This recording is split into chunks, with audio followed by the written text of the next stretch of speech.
Hello guys, welcome to बेकार channel the exams में। तो गाइस हम लोग परसेंटेज कर रहे थे।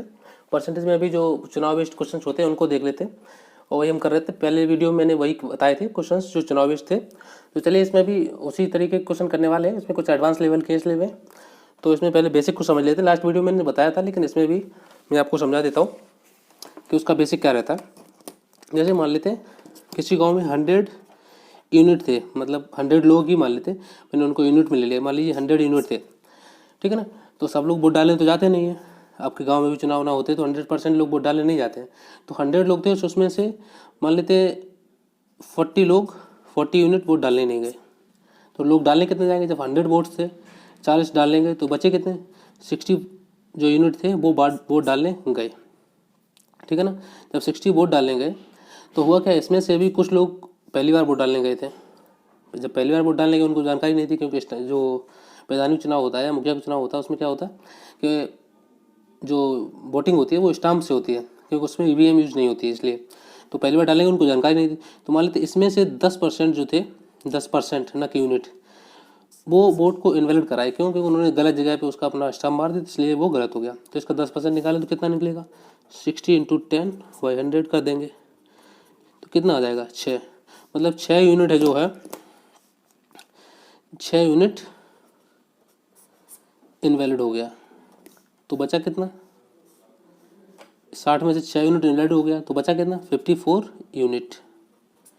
तो 54 यूनिट लोगों ने वोट कास्ट सही किया। मतलब सबसे पहले तो 100% वोट थे या यूनिट थे, उसमें 40% डाले नहीं गए, बचे कितने? 60 यूनिट। 60 यूनिट्स में 10% जो थे उनका वोट इनवैलिड हो गया। तो 60% का 10% कितना होता है? 6। तो 6 ये इनवैलिड हो गया, तो बचा कितना? 60 में 6 गया 54 यूनिट। तो 54 यूनिट का जो वोट है वही काउंट होगा, जिसको यहाँ से एक 27 से एक ज़्यादा, मतलब इसके आधे से एक ज़्यादा मिल जाएगा, वही जीत जाएगा। तो यहाँ से वोट काउंट होंगे मेन, कि वो कौन जीतेगा कौन हारेगा। तो ये प्रोसेस होती है इनको निकालने की। तो इसी बेसिस पे क्वेश्चन है, तो उनको देख लेते हैं किस तरीके से निकालना होता है। तो चलिए देख लेते हैं क्वेश्चन क्या है। तो क्वेश्चन ऊपर लेते हैं। क्वेश्चन दिया गया है, in election between two candidates 80% of the eligible voters cast their vote. मतलब जो 80% वोटर थे किसी गांव में, उन्होंने अपना वोट कास्ट किया, 20% ने नहीं किया। मतलब 5% of the vote cast were invalid. मतलब जिन लोगों ने वोट कास्ट किया उसमें से 5% लोगों का जो वोट था वो इनवैलिड कास्ट हो गया। एक candidate got 10,545 vote which were 75% of the total valid vote. मतलब एक पर्सन को 10,545 वोट मिले जो कि 75% थे वैलिड वोट के। Find the total number of eligible voters. मतलब टोटल वोटर्स उस गाँव में कितने थे। तो यहाँ पे भी मैं यूनिट लेके कर लेता हूँ। जैसे मान लेते 100 यूनिट थे, 100 यूनिट थे, यूनिट ले लेता हूँ, मतलब यूनिट मतलब पर इतने 100 लोग थे ऐसे मान लेते हैं। तो इसमें से क्या हुआ, 80% जो वो लोग थे वहाँ के उन्होंने वोट कास्ट किया, बाकी ने नहीं किया। तो मतलब कितने लोगों ने नहीं किया? 20 यूनिट ने वोट कास्ट नहीं किया। तो कितने यूनिट ने वोट कास्ट किया? 80 यूनिट ने।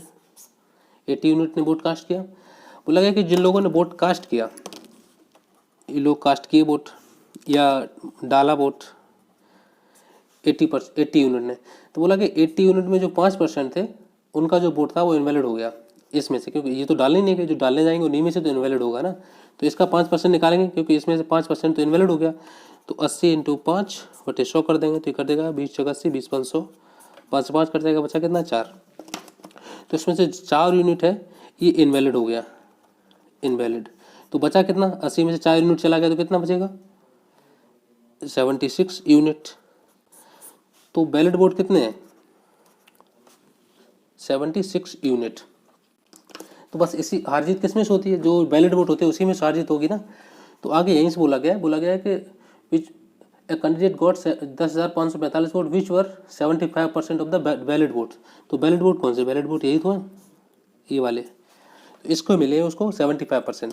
तो अगर उसको 75% मिले हैं वोट, 76 में से 75% इसको मिले तो 25% उस दूसरे वाले को मिलेंगे, ठीक है ना, वैलिड वोट्स के। ये यूनिट में है तो इसको कट करेंगे तो ये 25 थी 75 हो जाएगा, 25 1 25 हो जाएगा, ये आ गया। मतलब ये इनका जो रेशियो आएगा, जो जीता उसको कितने मिले? 3 यूनिट या 3 रेशियो मान लेते हैं, इसको 1 मिला है। तो इसकी वैल्यू 75% की वैल्यू दी गई कितनी? 10,545। तो इसको लिख लेते हैं 10,545। तो यहाँ से 1 की वैल्यू निकाल लेंगे किसको कट करेंगे 3 से, 3 त्रिक का 9, 3 6 15, 3 1 3, 3 6 15। तो एक की वैल्यू कितनी आ गई 3515। तो ये कितना एक बराबर इसका ही कितना हो जाएगा, जिन लोगों को जो पर्सन हार गया उसको वोट कितना मिला होगा 3515 वोट। हमसे पूछा कितना गया, पूछा गया 5 मतदाताओं की संख्या बताइए, मतलब टोटल पूछा गया। तो इधर कर लेते हैं। तो एक बराबर 3515 है, तो 4 बराबर कितना हो जाएगा, क्योंकि 3 ये 1 4 दोनों को मिला के तो वैलिड वोट मिले। हारना और जीतना दोनों मिला, जो वोट दोनों मिलते हैं दोनों को वो वैलिड वोट ही होते हैं, से वो हारे कोई पर्सन जीते, लेकिन जो वोट दोनों को काउंट किए जाते हैं वो वैलिड ही वोट होते हैं, क्योंकि ये वैलिड वोट है। ये जीतने वाले को मिले, हारने वाले को मिले। रेशियो में देखें 3 इसको मिले 1 इसको मिला, तो 4 टोटल वोट पड़े थे वैलिड। तो 4 वैलिड वोट पड़े, तो 1 बराबर 35 है। तो 4 बराबर कितना हो जाएगा 3515 इंटू 4, ये हो जाएंगे कितने टोटल वैलिड वोट। तो ये क्षेत्र की वैल्यू आ गई। तो 76 बराबर कितना हो जाएगा 3515 इंटू 14। अब मुझे निकालनी कितनी है 100 टोटल वोट निकालने, इंटू 100 कर देंगे, वोट है 76। इसको कट कर लेंगे, आंसर आ जाएगा। कट करके देख लेते हैं क्या आएगा। 19 से काट लेते हैं, 19 से 76, 19 से 19 बचेगा कितना, यही बचेगा ना, ठीक है। 19 से 19 बचा 6 1, मतलब 161 बचा। तो 19 8 152, फिर कितना बचा 152 5, 19 पना 95, ये हो गया, ठीक है।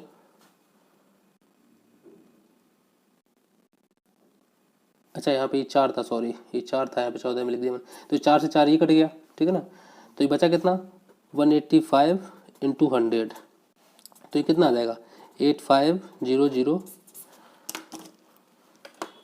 85, सॉरी ग्रीन से लिख देते हैं, थोड़ा सही नहीं आ रहा है। 8500, मतलब कितना हो गया 18,500 टोटल वोट थे उस गांव में। आई होप आपको समझ में आया किस तरीके से मैंने किया। मैंने इससे पहले इसीलिए आपको समझा दिया था कि जो उसका बेसिक होता है किस तरीके से उसको निकालना होता है। ये मैंने इतनी सारी प्रोसेस बताई है आपको, अगर आपको मालूम होता है तो थोड़ी आसानी से आप कर सकते हैं इसको। हाँ लेकिन तरीका यही आपको अप्लाई करना पड़ेगा, क्योंकि इसी तरीके से निकलेगा। लेकिन अगर आपको प्रैक्टिस अच्छी की है तो बहुत सारी चीज़ें आप अवॉइड कर सकते हैं, जैसे यहाँ से अवॉइड कर सकते थे, ये भी नहीं लिखते तब भी अवॉइड काम चल सकता था। तो इस तरीके से इस क्वेश्चन को सॉल्व कर सकते थे। मैं एक बार इसको रिपीट कर देता हूँ। जैसे क्वेश्चन बोला गया था कि जो पर्सन है उसमें से 80% किसी भी गांव के 80% लोगों ने वोट किया, 80% वोट किया तो 20 नहीं किया। फिर बोला गया था 80 यूनिट है, मैंने यूनिट लिए, पर्सन लिए मैंने, मान लेते 100% थे, उसमें से 80 ने वोट किया 20 नहीं किया। जो 80 वोटों लोगों ने वोट किया है उसमें से जो 5% थे उनका वोट इनवैलिड हो गया। तो 5% कितना था 80 का 4, तो 4 ने वोट डाला उनका इनवैलिड हो गया। तो 80 में से 4 घटा देंगे तो वैलिड कितने आ जाएंगे 76, ठीक है ना। तो 76 आ गए। अब जो 76 यूनिट थे इसमें से जीतने वाले को 75% वोट मिले, तो हारने वाले को कितने मिलेंगे 25%। और जो जीता था उसको वोट कितने मिले थे 10,545, मतलब 75% की वैल्यू हो गई थी। मैंने इसको रेशियो में चेंज कर लिया, तो 3 बराबर हो गया 75% बराबर होगी, बात एक ही है। तो मैंने इसको कट किया, 1 बराबर आ गया इतना। तो मुझे इन दोनों को जोड़ के निकालना था वैलिड वोट निकालने के लिए, इन दोनों को। तो 3 1 4, 4 बराबर हो गया। तो टोटल वैलिड वोट कितने आ गए 3515 इंटू 4। तो यही वैल्यू किसके बराबर होगी, वैलिड वोट तो यही तो है ना 76 यूनिट, तो इनके बराबर हो गई। इसको मैंने 100 निकालना कितना था टोटल वोट्स गांव में जितने हैं, तो 100 यूनिट निकाले थे, तो 100 से मल्टीप्लाई कर दिया, सॉल्व किया तो कितना आ गया 8,500, सॉरी 18,500।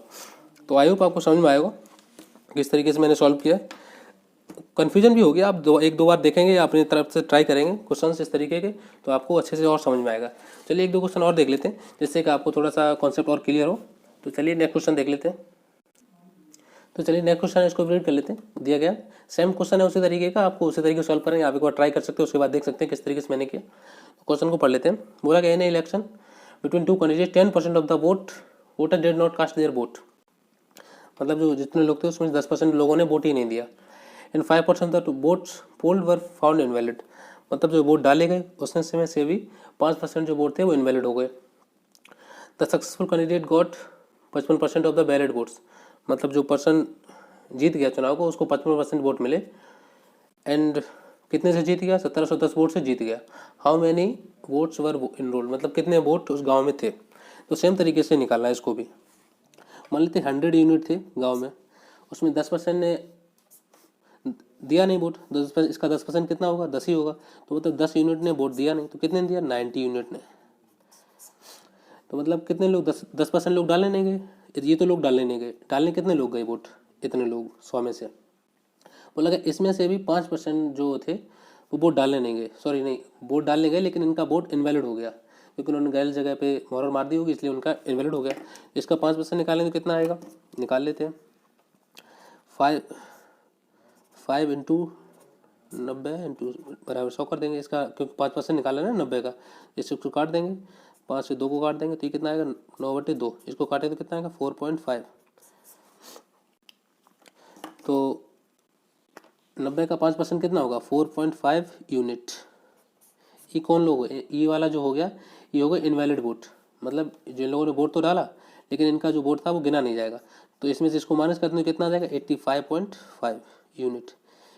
इतने लोगों का वोट जो था वैलिड था, इन लोगों के वोट से ही लोग जीतेंगे या हारेंगे, दो जो लोग हैं इन्हीं वोट से जीतेंगे, ये भी काउंट नहीं होंगे ये भी काउंट नहीं होंगे, क्योंकि वैलिड वोट ही काउंट होंगे। अब नीचे यहाँ नीचे लिख लेता हूँ मैं 85.5 यूनिट, क्योंकि वैलिड वोट से ही तो हम लोग जीतेंगे हारेंगे। तो वैलिड वोट यहाँ से काउंट करते हैं। अब बोला कि इसमें से जो पर्सन जीता उसको 55% वोट मिले और जो हारा है उसको कितना मिलेगा, इसमें 100 में से माइनस कर देंगे 55, कितना बचेगा 45, ठीक है ना। और साथ ही बोला गया है कि जो पर्सन जीता है, कहाँ गया, चलो पहले इसको रेशियो बदल लेते हैं जिससे थोड़ा सा आसान हो जाएगा आपके लिए। तो ये रेशियो बदलेंगे तो कितना हो जाएगा 5×5 5×5 5×45, ये इतना हो गया, ठीक है ना। मतलब जीतने वाले को कितने वोट मिले, हारने वाले को कितने मिले, लेकिन जो पर्सन जीता है वो कितने जीता 2 से, और वोट में कितने जीता है 1710 वोट से जीता है, ठीक है ना। इतने वोट से वो जीता है। पूछा कि how many votes were enrolled, कितने वोट्स डाले गए, तो उसको भी निकाल लेते हैं। अब ये वोट कौन से जो जीतने वाले को मिले, ये वोट कौन से हारने वाले को मिले, लेकिन दोनों वोट कौन से वैलिड वोट। तो वैलिड वोट निकालने के लिए हम क्या करेंगे, एक बराबर निकाल लेंगे, कितना हो जाएगा 2×8 16, कितना बचेगा 1 2×5 10, और यहाँ से एक बार करेंगे तो 2×5 10, तो एक वैल्यू कितनी आ जाएगी 85 855। तो देख लेते हैं, एक बराबर ये हो गया। अब मुझे 20 बराबर निकालना पड़ेगा क्योंकि ये वैलिड वोट है, सॉरी ये जीतने वाले को वोट मिले ये हारने वाले को मिले, ठीक है, लेकिन दोनों को मिलेंगे तो वैलिड वोट्स में से ही ना। तो एक बराबर ये है तो 20 बराबर कितना हो जाएगा 855 इंटू 20, तो ये हो गए वैलिड वोट, वैलिड वोट हो गए। तो ये किसके बराबर हो जाएंगे, ये वैलिड वोट तो ये है ना, ये इसके बराबर तो हो गया, तो इसको कर लेते 85.5 बराबर कितना हो जाएगा 855 इंटू 20, और निकालना क्या है, निकालना है टोटल वोट। टोटल वोट कितने 100 यूनिट, 100 यूनिट से इसको डिवाइड कर देंगे, बस अब यहाँ से आंसर आ जाएगा आपका। तो इसको क्या करना है, और कुछ तो नहीं, छूट नहीं है, कुछ नहीं छूटा में भी, सॉरी गलत हो गया, ये मल्टीप्लाई में आएगा क्योंकि 100% निकालना है ना, तो ये डिवाइड में कहाँ से आएगा, ये नहीं इंटू 100 होगा क्योंकि 100% निकालना है, ये नीचे आएगा 85.5। तो इसको कट कर लेंगे, तो यहाँ से 1 0 हटाएंगे, 1 0 ऊपर लग जाएगा, तो 855 ये भी 855 ये, तो ये तो कट गया, तो बचा कितना 20 और 1000, तो 20 इंटू 1000, तो ये कितना हो जाएगा 20,000। तो गांव में टोटल लोग कितने थे 20,000। तो यहाँ आपको समझ में आया, देखो सेम क्वेश्चन था, जैसा वो था वैसा ये था, बस आपको हो सकता है यहाँ पे कन्फ्यूजन हो रही हो कि ये रेशियो कैसे बन गया। आप डायरेक्ट अगर ऐसे निकालेंगे थोड़ा सा कैलकुलेशन बढ़ जाएगी, इसलिए मैं इस तरीके से कर रहा हूँ। बाकी आप ऐसे भी कर सकते हैं कि यहाँ से 10% डिफरेंस आ रहा है, इसको लेके इसके बराबर मान लेंगे तो 1 बराबर 171 आ जाएगा, लेकिन फिर आपको 171 का इसमें मल्टीप्लाई करना काफ़ी मुश्किल हो जाएगा, इसलिए मैंने रेशियो में ले लिया और मैंने मल्टीप्लाई नहीं किया। देखा यहाँ पे भी मैंने मल्टीप्लाई आपस में नहीं किया, क्यों, क्योंकि मल्टीप्लाई करेंगे तो टाइम और ज़्यादा लगेगा, क्योंकि ऑब्वियस है लास्ट में जाके काटना ही है सारा कुछ, तो इसलिए मैंने मल्टीप्लाई नहीं किया। तो इस तरीके से आप भी अगर करेंगे तो जहाँ अगर आपको लग रहा है कि आसान है मल्टीप्लाई करना, तो आप मल्टीप्लाई कर भी सकते हैं। तो मैंने यहाँ पे नहीं किया क्योंकि चीज़ें थोड़ी सी पॉइंट में देखो जा रही थी, तो इसलिए मैंने पॉइंट में नहीं जा रही होती तब भी, क्योंकि जहाँ जरूरत नहीं है मल्टीप्लाई करने की तो वहाँ मल्टीप्लाई करने की कोई जरूरत नहीं है, क्यों टाइम वेस्ट करना, इतना टाइम नहीं होता ना एग्जाम में। तो आई होप आपको समझ में आएगा किस तरीके से टाइप के क्वेश्चन होते हैं। आप एक बार ट्राई करेंगे, थोड़ा सा अच्छे क्वेश्चन थे ये, तो आप ट्राई करेंगे घर पे भी और सारे क्वेश्चन, तो आपको भी समझ में आएंगे कैसे होते हैं। तो आपको समझ में आएगा, वीडियो को लाइक करिए, चैनल को सब्सक्राइब करिए, साथ बन रहिए। थैंक यू, जय हिंद।